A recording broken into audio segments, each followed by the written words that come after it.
As you well know, if you've been interviewed for any kind of presentation by the media, you always get a little leery as to what's going to happen when you finally see the finished product. But thank you. It's a very beautiful tribute. My congratulations also to the other honorees tonight. Well deserved. I think you would probably also join me in saying that it's not something that any of us really worked for, if you can put it that way. Working for honors, I'm not sure that that's the right approach. But I will also acknowledge getting recognized feels good. Appreciation always feels good. But as I said in the video, I think the bottom line for any of us ought to be, did we make a difference? I know that's a slogan for you here at Newman, getting a degree of difference. And I think that leads to, we need to always look to make a difference in the world. So I was thinking again about comments. I went to check on some of Newman's quotes, familiar with many of them, I'm sure. But one of them that I hadn't seen before as I looked was his point about, says, to hear the voice of God, I went to the topmost steeple. And God said to me, get back down. You're not going to find me up here in the steeple. You're going to find me in connecting with people. Maybe a paraphrase a little bit, but pretty much on target. And I've connected with so many of you here, with the sisters that I'm privileged to serve. We've got some of them over here. Thank you for putting up with me for so many years. The students that were around when I was here in the 70s, basically early 80s. Would you mind standing for just a minute? The students I connected with during those times that are now alumni.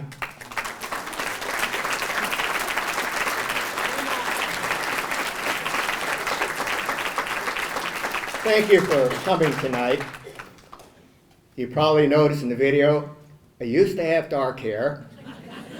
And some of those students gave me the gray hair. I will tell you that also. But I think that's what it ought to be all about, is connecting with people. I've been very blessed with that. With the people from my hospice family, please stand.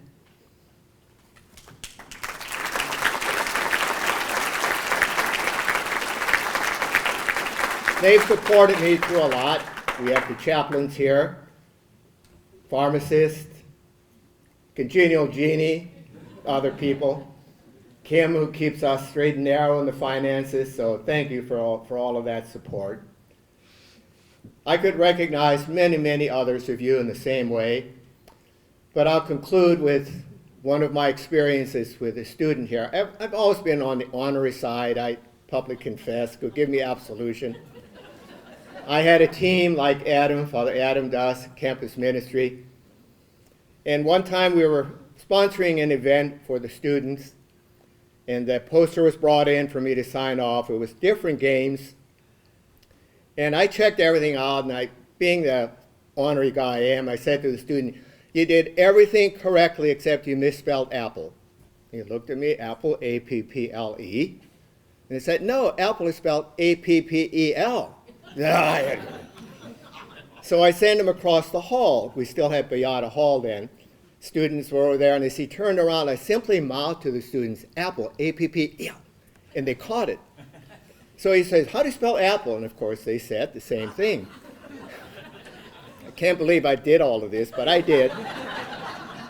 So as he was across the hall, I called someone from the English department. He had his back turned. So luckily she was there and answered on the first ring, apple, A-P-P-E-L, and hung up. He came back across and he said, I don't believe any of you guys.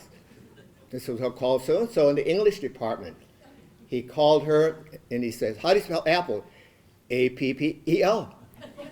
And his face dropped and said, I've been misspelling apple my entire life. So if you think I had always a good influence on students, you need to correct that. Thank you again for this great honor and privilege. I could share a few more. The kind of things that helped me grow up, I'll share more of that at the commencement. Part of this honor is a little bit of work, and Kathleen told me that right away. You got to give the commencement for the graduates also. So if you want to hear the rest of the stories, you got to come there. Thank you again for this great honor, this privilege. It's very much appreciated.